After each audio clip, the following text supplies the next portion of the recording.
taught workshops for the students at Loyola University. Yeah, are any of them here? Okay, There's.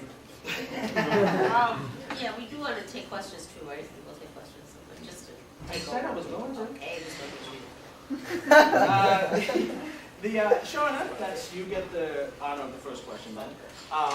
Improv Olympic existed before Del got involved with you and everything. What was Improv Olympic like before Del joined you?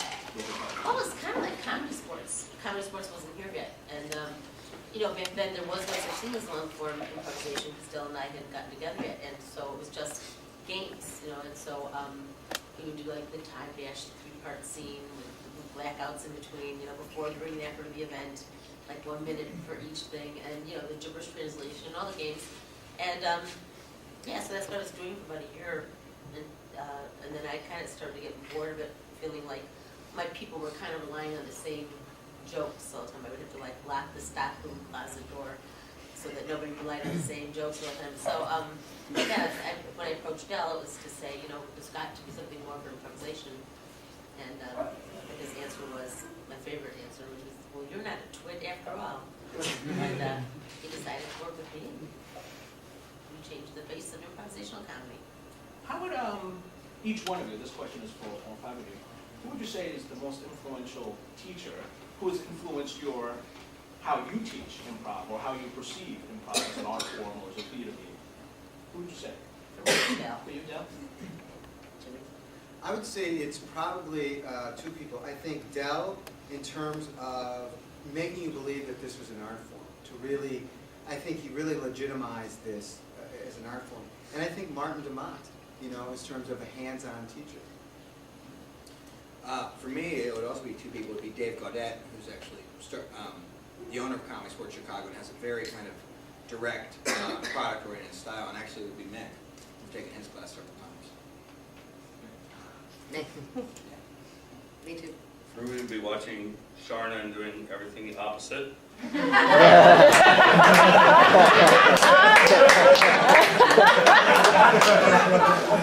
Martin, probably.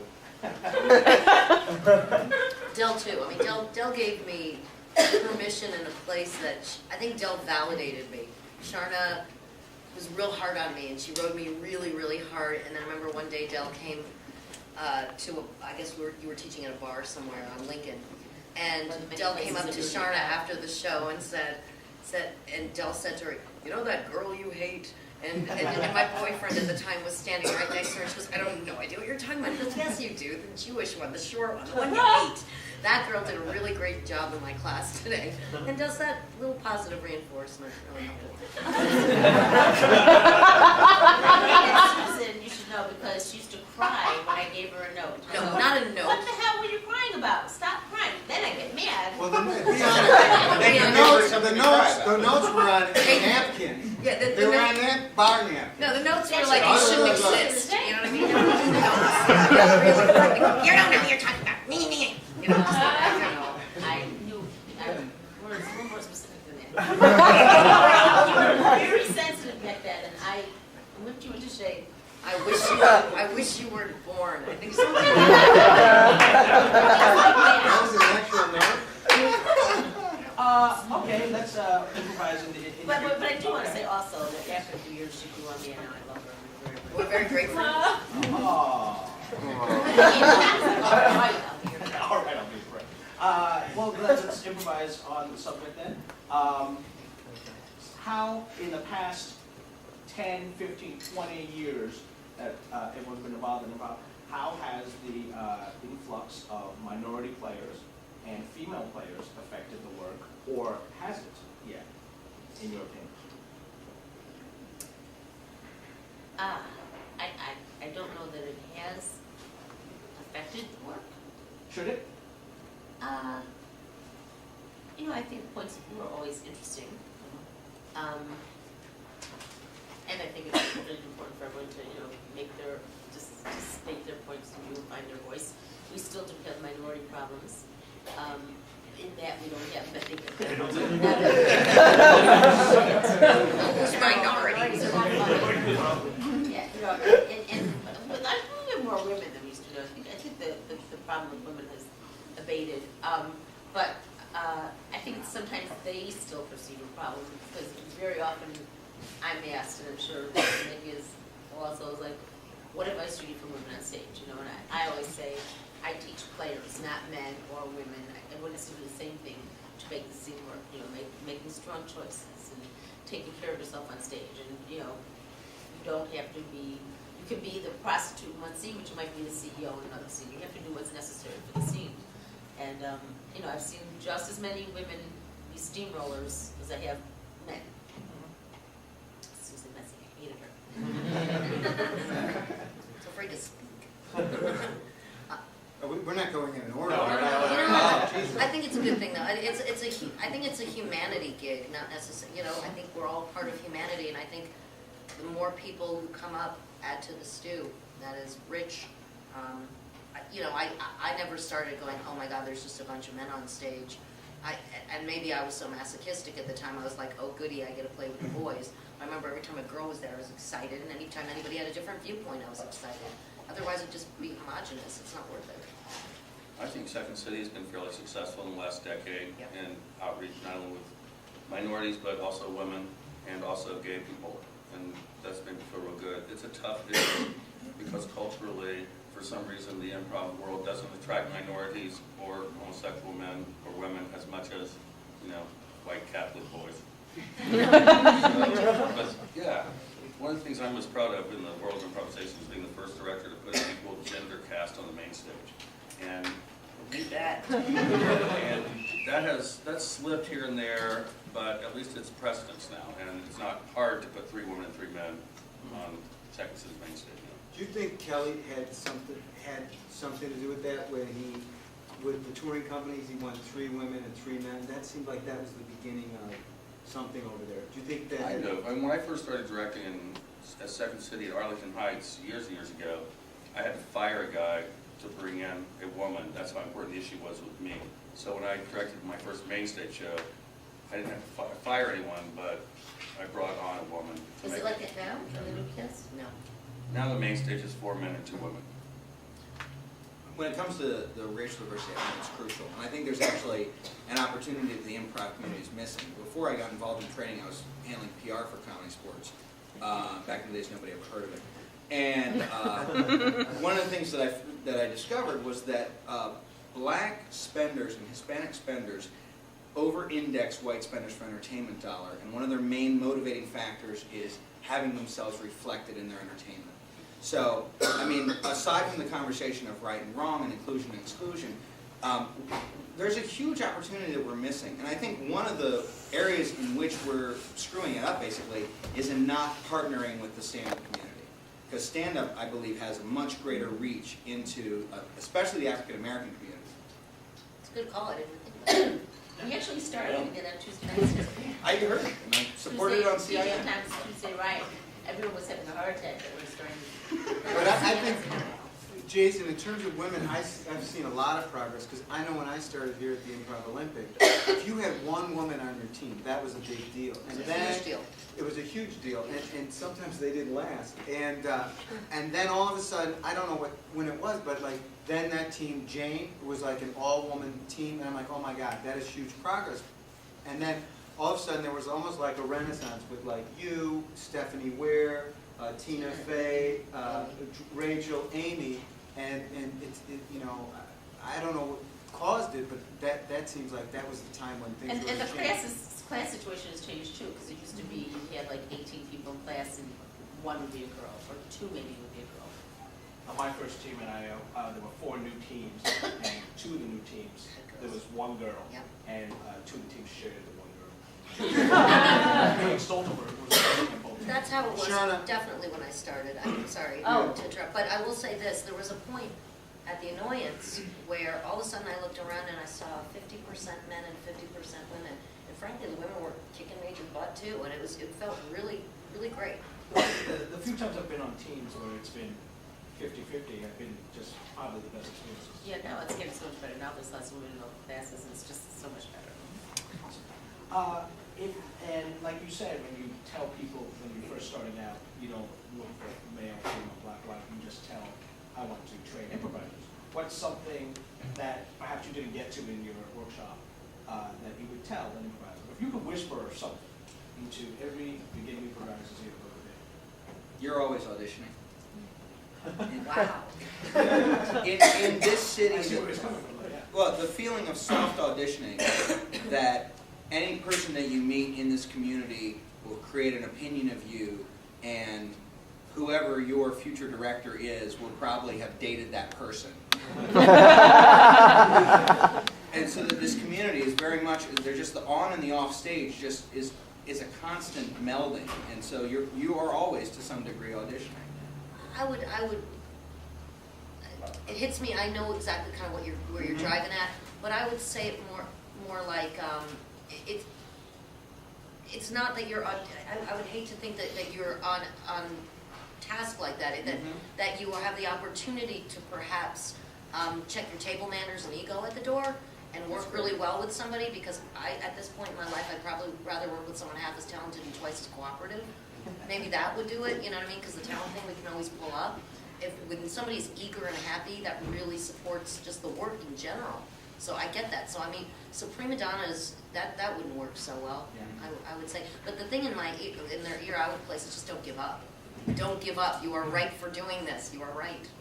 You know, that's exactly. The thing that I would say is that this takes a while to do. And there's a great quote, and we stole it from Miles, and we put it in our book, and it says, Miles Strother was this great improviser here, and he's out in LA now, and he says, it took him 4 years to stop sucking. And I think it's great because, and for me, it probably took 6 or 7, but that it takes a while to get this art form down. And I've experienced where people will finish a program or after like a year go, hey, guess what I'm doing? I'm like, what? I'm going to LA. And it's like, oh, Jesus. You know, we stayed here for years and years and years, you know, getting better and better and better. And now people after 18 months want to go to LA. So I would say it takes a while to get this. Yeah, I would say along those lines, please care enough to get good. Because too often they'll say, oh, well, I didn't get a team here, and or I'm not going to finish the program, I'm just going to play when I get to play. And it's just like, take care of the art form, because it took, when I first started Improv Olympic, and even with Del, it took a long time to get audiences. We had more people on stage than we had people audience, and it took a long time before the critics would even take us seriously. And we had to prove to people, this is an art form, this is something worthy. And finally, people are going, wow, this is good, this is great. In fact, when I was at Chow, and this has nothing to do with your comedy sports, this was a comedy sports rule out of Wisconsin or something. They used to be the place before me, they got kicked out, and we'd stand in front of comedy sports, what was comedy sports, which was now going to be the Improv Olympic, begging people to come in. They go, oh no, I saw that Improv, I'm never coming in there again. And we'd be like, no, it's something different, I swear. So it's like, it's that fragile, and if you don't care about it, and Tony Elder from the Reader will teach me, boy, you're responsible now for all these millions of teams that you're starting. And I feel like, bless you, that's scary for me, because I don't want to be the antichrist of improvisation that created all these teams and nobody cares and no one's good, and suddenly it's just watered down and it's just so much crap. I think everyone has to really care to get good. I don't mean this in a bad way, but I would whisper improvisation is the least important thing you'll ever do in your entire life. And what I mean by that is, I would hope that would lend some perspective, because really, you're on stage improvising, and no one's going to die, no one's going to be saved. No. You're not going to solve war. But I also say that to provide freedom to people, to allow people to constantly realize that, fuck it, it's just a scene, and I can be free, and maybe free enough to make more choices and grow. Definitely care enough, which is very You important. can still make a career for yourself. That's a really good point. Maybe you're not a great improviser, but maybe you're a good actor, and you can still do things. It's still a great skill to learn. Yeah, and the thing is that I've seen over the years that I've taught is like, when I first started, it was like, we got to get to Second City, then we got to get to Saturday Night Live, and now it's like people write, people teach. I had a doctor who taught, and he's out in New Jersey and he's teaching it to residents. And now it's like you can do anything with it. I mean, think of the people like Adam McKay, who directs because of Improv, and wrote his own movies. John Favreau. That's from here, just one their movies. So it doesn't have to be, if you're not on Saturday Night Live, you're not going to make it. There's tons of things to do with it. And that's another thing that Whisper here. A lot of people depend on, IO to help them make it. And it's like, you can start working on it yourself, you know, be prepared. That's why we offer electives to writing classes and stuff like that. It's like, start preparing yourself so that you do have other talents besides improvisation.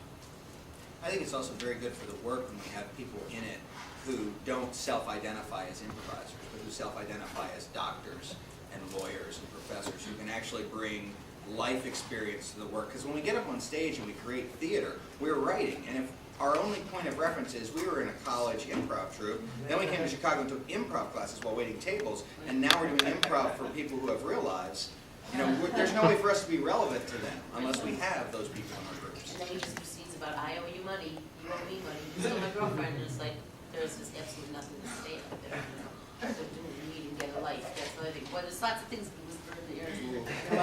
They'd be busy. I agree with that, Yeah. really little, because improvisation is only what's in your fucking brain, and if you don't live your life, then you will be doing scenes about being in a bar, scenes about being in an office. How many scenes, you know, that you go, I've seen this scene a million times, Yeah. and I can stop you now because I know where it's gonna go.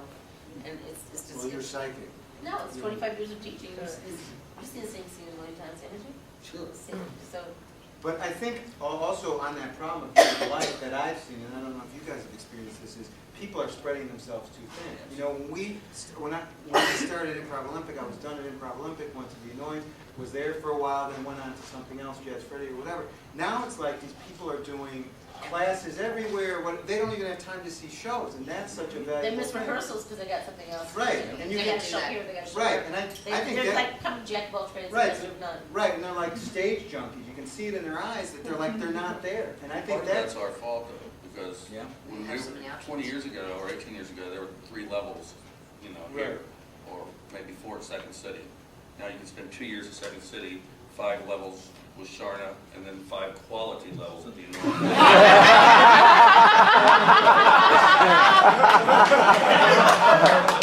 That's part of it. Back then, it was actually before the Annoyance, people would say the Improv Olympic and get really good, they stayed there for years and years. Then it became. Well, I think, but I think part of it also is how you tell a student, say no to different opportunities. How do you No, tell it's someone that? It's tough. to What do you mean that. say no to different opportunities? Why would I say no to auditioning to be on a team? Because Why would I if say you can't no make the of that basic student? commitment, which is you go to your rehearsals, you go to your shows, you know you're overcommitted. If you're showing up and you're like, oh, this is just another Harold, or oh, this is just another improv class, that should be hitting you in your gut that you're not raping the joy that you need. It's just Reaping the benefits of your husband. reaping. It's just letters. And I don't know how. Just let It's just letters. It's just syntax. And I don't know how we achieve this, but I do think to some degree that we as theaters are the problem. I think it's really great that the different theaters work together now and we share talent now. But on another level, I mean, it's a game of, you know, we'll buy your bullshit if you buy our bullshit. You know, we'll buy your bullshit that you can't make this rehearsal because you're really good. And so it's either, if I fire you, then I've got 5 really devoted, low talent people. And so now the question becomes, how much do I want this person? Now, I mean, if we all as theaters were really strict about our rehearsal schedule, you know, 6 and 5 and pick them. Well, But how much do we want to invest in a human being? A lot. Well, Do but you see what I'm but saying? we want to invest in the right human being, and so does the rest But of I us. think there's an accountability thing too. To be a hired coach or hired director in an improv group, how much power do you, how much Right. say do you really have? You know, and if the group is going to cut everybody slack, the director really doesn't have much influence. Well, it depends what their table manners are before you get there. Who do you want to work with? You want to work with somebody who goes, okay, and Well, lets there's everything slide. There's certain things that are really good experience, like, you know, if somebody on a team is saying, I got a part in a play. Absolutely, And it's really good absolutely. experience. I always say, you know, I'm not Take gonna a break. penalize for somebody from getting work, you know? I think that's a hiatus as opposed to That's like right, every yes. week, Right, you know. Another So- excuse. but you get the idea.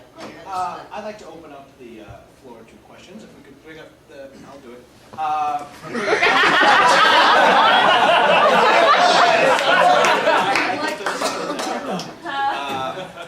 If anyone has a question, just Rachel Mason. She's a Rachel 12-year Mason, improv ladies. I'm sort of inspired by what you're talking about right now. In my day, when I was coming through, you weren't really considered a well-rounded improviser unless you had studied at all 3 places, the Annoyance, Second City, and IO. And I'm hearing you say, I guess, that is still true, but you have to take your time, pick one and focus? Is that what, I mean, Is that what you would recommend, or? Yeah. Juggle what you can handle. Handle honestly. Let this stuff absorb in you. Everybody gets so impatient with themselves. They go, I should know it by now. I had an acting teacher in college, and he was brilliant. And 2 years after college, I went, oh, that's what he was trying to tell me. Like, you get what you get at the time that you get it, and you have to start being patient with yourself.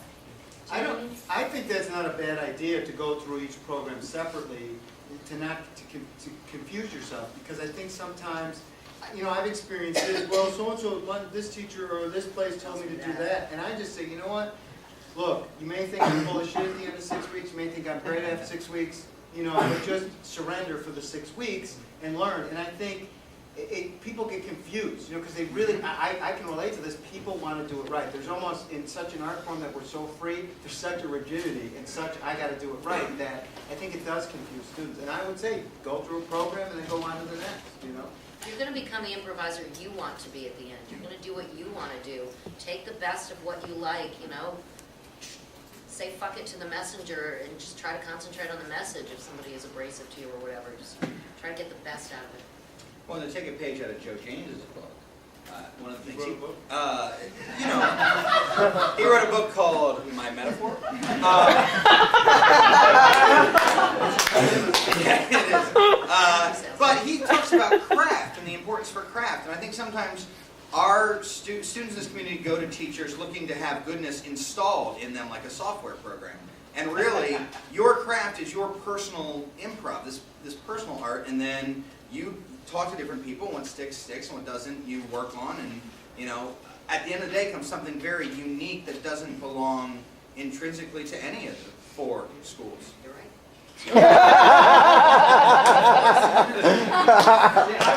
I was lucky enough to have, when I was in the classes, I had Mick at second sitting. Mm-hmm. And the day after, I had Dell here at Improv Olympic. So that it was a combination of 3 different schools in 2 days, and that I was very lucky to have. I was a terrible improviser, but I was lucky to have. Another question. I think it was Matt who said something about improving the amount of stand-up that we see, and what do improvisers have to learn from stand-up? What do stand-up people have to learn from improvisers, or do we? That's a really good question. Stand-up is really, I think stand-up is its own unique, beautiful art. I really, really do. I think stand-ups could probably be more supportive of their fellow players. It's kind of like all about me. You know, everybody needs a boost right before you get up to the stage, but once you get up there, there's a real onus, you know, responsibility to what you're doing. I don't know, I mean, I find it so much easier to work with people, being an integral part of a whole instead of being everything. But I think stand-ups have a real sense of self that sometimes improvisers are, you know, hide behind their friends or something, that they could use that confidence, and perhaps stand-ups could get along nicer with the other kids. I don't know. I should like to extend that to like the acting community in Chicago as well, and think that I believe that the acting community is afraid of stand-ups and the improvisers, and it goes all the way around. Improvisers are afraid of acting, are afraid of doing stand-up, and stand-ups are afraid of improvising and acting sometimes. And I believe there's grand acknowledgement of that fear, that everyone, it's okay to be afraid of that, but yet encourage people to travel to each other's venues and mediums. I think that would be a very healthy thing. I think stand-ups can learn from improvisers how to respond to their audience better, how to create a more sensible culture, more sensitive culture towards each other, eliminate some of the competitive nature that I think ultimately fucks up stand-up and the culture of stand-up. I think improvisers could learn that stand-up is the most excruciating art form on the planet, and if you really think you have balls, get out there and do your 5. Go down the drain 10 times straight. I did stand up and learn so much from it, and it's frightening. And I think that improvisers could learn that. Yeah, how to deal with fear on a day-to-day basis, because we never acknowledge it. I think what stand-ups do that improvisers can learn, is stand-ups talk about what's universal. Oh, I go to McDonald's, or I go on the plane trip, and that's their joke, or whatever. And what improvisers need to do is to show. Joke. I do go to McDonald's. Right. It's crazy. You know, I are different. And what improvisers need to do is to bring their life and to bring, they can actually show that universality. I think sometimes improvisers don't want to show their life and their experiences, and that's their opportunity to do that on stage. And I agree with you if it's a good stand-up, but I see some stand-ups that don't do that, and that's where they're failing. And that's what I think improv can help them. Improv can help them become more vulnerable on stage. A Willing to share. little bit more in the moment, being able to handle something, so you don't fuck up like Michael Richards. And yeah, being He's a not little on a team truthful, anymore, something is he? to I think he was Because of improvising. him, I have no minorities here. I also think more than just, there are certainly lessons that we can teach each other. My point was is that just from a partnership standpoint, as businesses, saying, there's people who watch this and there's people who watch us, and they might cross-pollinate. The same way, sometimes I talk about this with theater, but I think there's a lot of white men in America who will watch a comedy show, they'll go to a comedy club, but they'll never set foot in a theater again, because the last thing they saw was their high school's production of Oklahoma and it put them off it. They're done with theater. So there's a possibility that we can get them in here and show them something that begins to say, oh, well, that was kind of like theater, it was really great, and now it's a possibility for us to also be a gateway drug to another live event. I describe comedy sports as a gateway drug for improv, because I can take Ma and Pa Schomburg and show them comedy sports, and they go, oh, all right, this guy's going to tell me what I'm watching, okay, great, all right, this wasn't so scary, and that might make them, hopefully, go see more things called improv, and then slide into, the less kind of commercial venues. And I just want to reiterate, just because we're just trying to get it started, that's exactly what I'm doing on Tuesdays with TJ and Tom Tuesday, right? Because the first half is stand-ups, and it's an improv audience and combo improv and stand-up audience, and then the second half is TJ and Tom doing a little informed piece, so it's hopefully will go well. It is cool, or maybe it is something I'd like to try, and vice versa for people who are doing Slugfest here every once in a while, when they do one-man shows, which kind of are like stand-up pieces. And to make them feel comfortable, like kind of bring your reaction to a theater, maybe it'll be a little more positive experience. I think it's so fucking cool to go see Pasquazi at the Steppenwolf. It just, every time I go there, I'm like, we've got another one in. You know what I mean? Because there's such a beautiful, organic quality to his acting. Seeing Mick in a movie makes me so happy. You know what I mean? Because I'm like, look at that, we took that, and brought it to that. How cool is that? And there are a lot of actors who go, oh my God, I would love to try that. I'm so scared, I could never do that. I gotta have a script, and they're scared. It's too bad. This movie. So another question. It's liberating. Yes, sir. I was wondering, going back to, I was going back to being prepared, after the training centers and like what you could do. Even as soon as you get in, as far as, because I recall having an email sent forwarded by Charna saying that, sometimes you get people from Saturday Night Live and you see different places coming in. What do you, and it's all of a sudden the improvisers, they don't have a portfolio or that sort of thing. So I was just wondering if you could get into more specifics on. Well, that's what I'm saying. Like I said in that email, I'm trying to set up writing classes for you, for people who know how to do it, like Mike McCarthy wrote for Saturday Night Live, how to submit a package, because so very often we get these people that come in from Saturday Night Live, like Warren Michaels or his producers, and they like somebody, and they go, are you a writer? Yeah, I can write. Give us some portfolio. How long do I have to get it to you? Can I have a few weeks? And because if you don't have it, you probably not a writer. So I'm saying, let's start now. Start getting your package together. Start writing some scripts. That's why we're trying to do some scripted shows. We've done scripted shows. Like start, putting yourselves, getting a little package together, so that when those things happen, you're a little bit more prepared. The one thing that I've seen over the years is people think that improv is going to take them to the next level, whatever the next level is. Like, Saturday Night Live is going to come here and cast them, and just like Sharon says, it's like, okay, where's your packet? And people say, John Lotze actually came and saw that, and people go, well, he got cast. Well, he had to bring a packet, and so I laugh. Or Stephanie Ware Tina got cast out of Second City, and it's like, they were seen in a scripted show, something that they wrote. So I think sometimes, I know I did it starting out, thinking, oh, my improv is going to get me to the next level. I think, personally, my experience, it won't get you to the next level. I mean, you have to either, if you want to be a writer, you take a class, and you put a packet together, or you work on something sketch. think of all the times people have been to Aspen, I know you went, Susan, it was for something that was written, that something that the TV people could come in and say, look, I could put that on television. There's one group that I can think of, which was the Tribe, that got the movie, in all my history here in Chicago, that actually got to Aspen. And even then, not much came out of that No. because they keep saying, well, how do we sell improv to TV? We've been trying to do it Right. for 20 years. I mean, I even saw that, the Bravo ASCAT. UCB did their best, but there's nothing like being right in Yep. front of somebody, to make it far more exciting. And I just haven't figured it out yet. I think we'll all try to crack the code. And it's depressing. It's Because depressing. They come and they'll say, and give me some characters. And I'm like, oh, well, My wacky those kid. wacky characters. So it's like kind of not what you're trained to do, but it's hard. Yeah, World News Tonight we thought that was a perfect package thing, we spook the news. It's pretty simple. And NBC came, saw it, they loved it. They're like, this is great. Now, can you picture some show ideas? We just did that show, and we had to write down full show proposals, and they went through the show proposals. They don't have much imagination Yeah, they in just LA. thought, well, that's a good They show. have Maybe you none. can write something. And if you can't write, you can't write. Another question. Vanessa, I'm sorry, did Vanessa do the question? I was just gonna go back to the thing about stand-up and improv and say, I don't know if this is really a question or more of a comment, but it seems like with stand-up, everyone in that community is so goal-focused and so career-focused. And it seems like in the improv community, especially long-form improv, it seems like sometimes you're sort of looked down upon.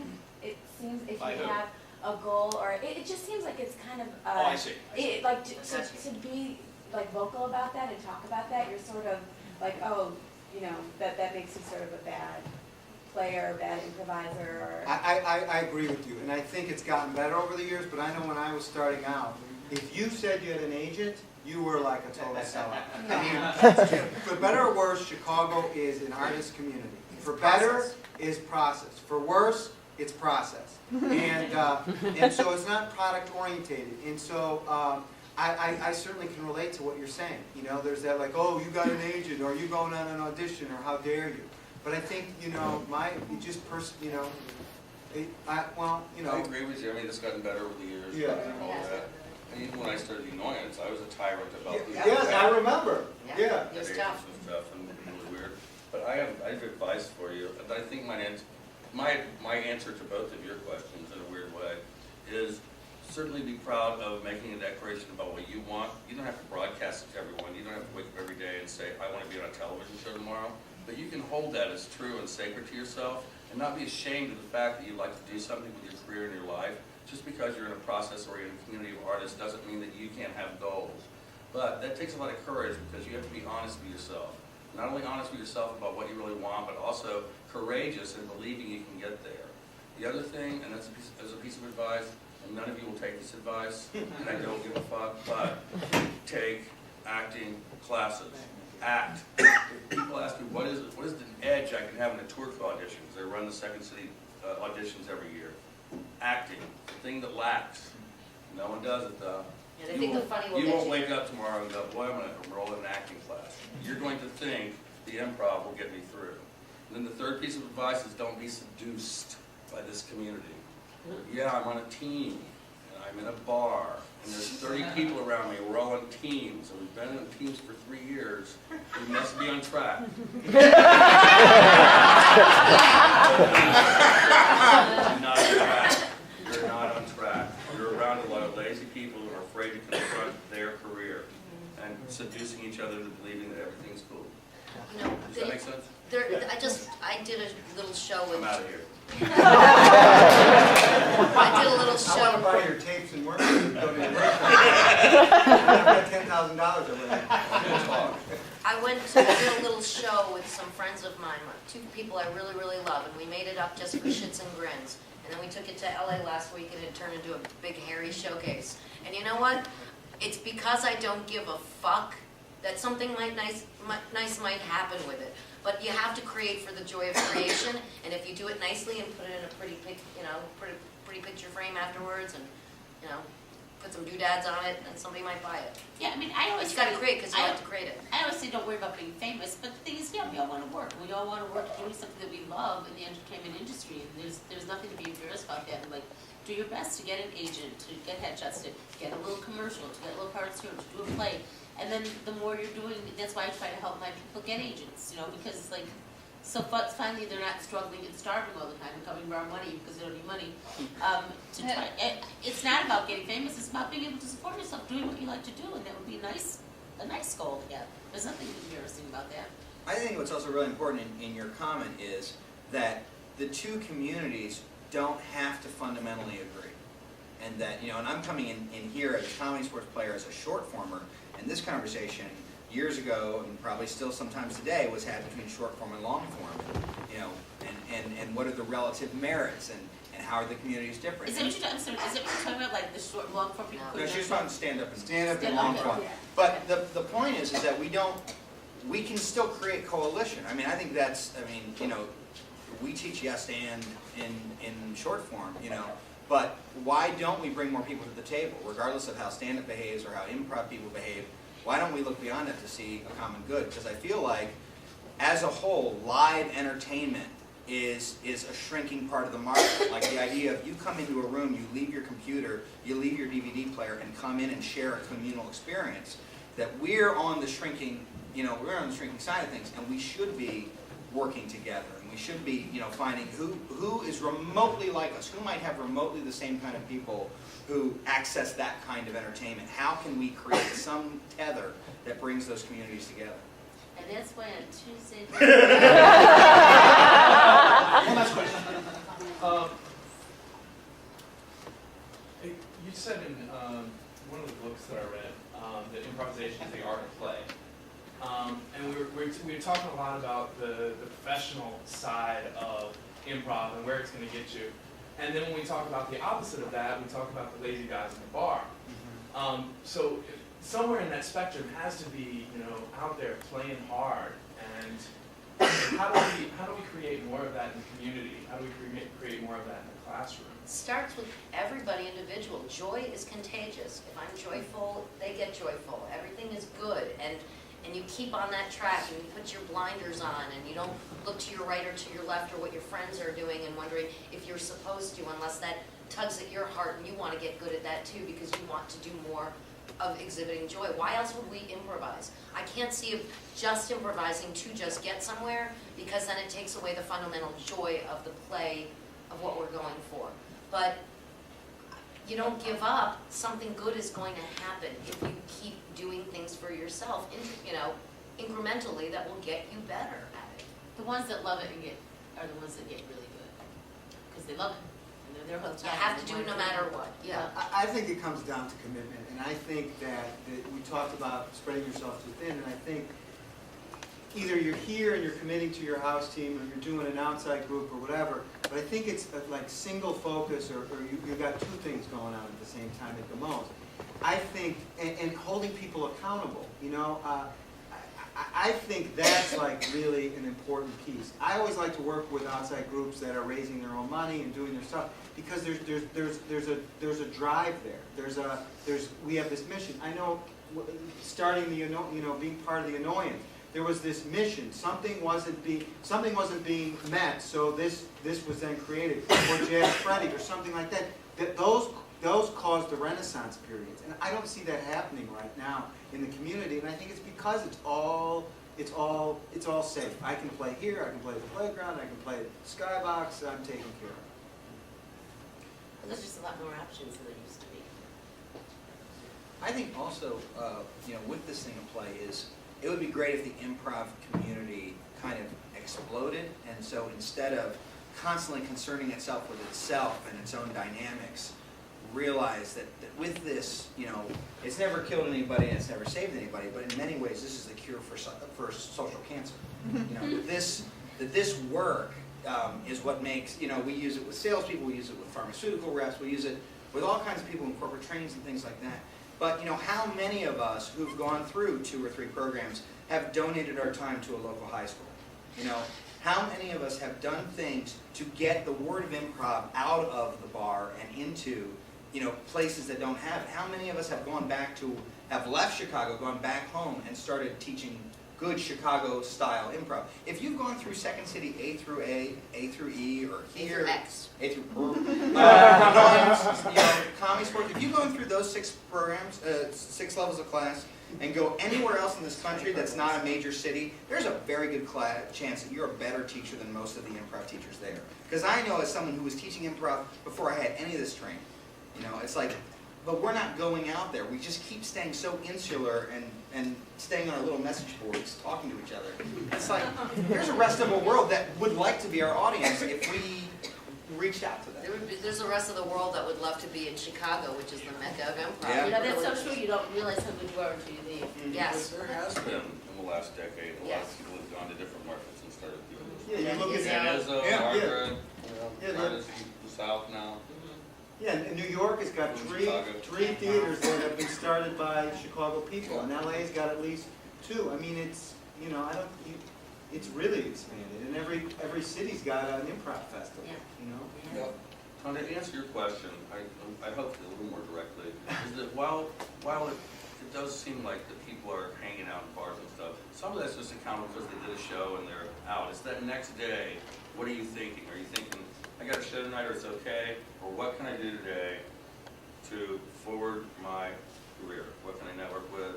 My girlfriend is the best at this I've ever met in my life, Jennifer Estlin. And it's just, what can I do today to forward my career? What can I do to earn more money for a headshot?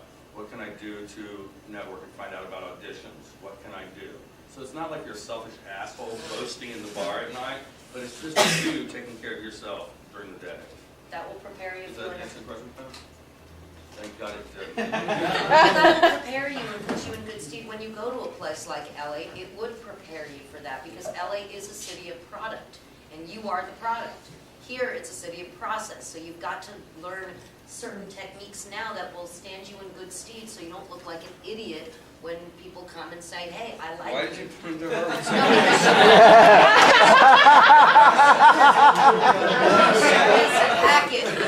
Package analogy, the package. So you pointed at her and you thought about a package. Well, I think, So that's Charna's package. I think that's a good place to stop.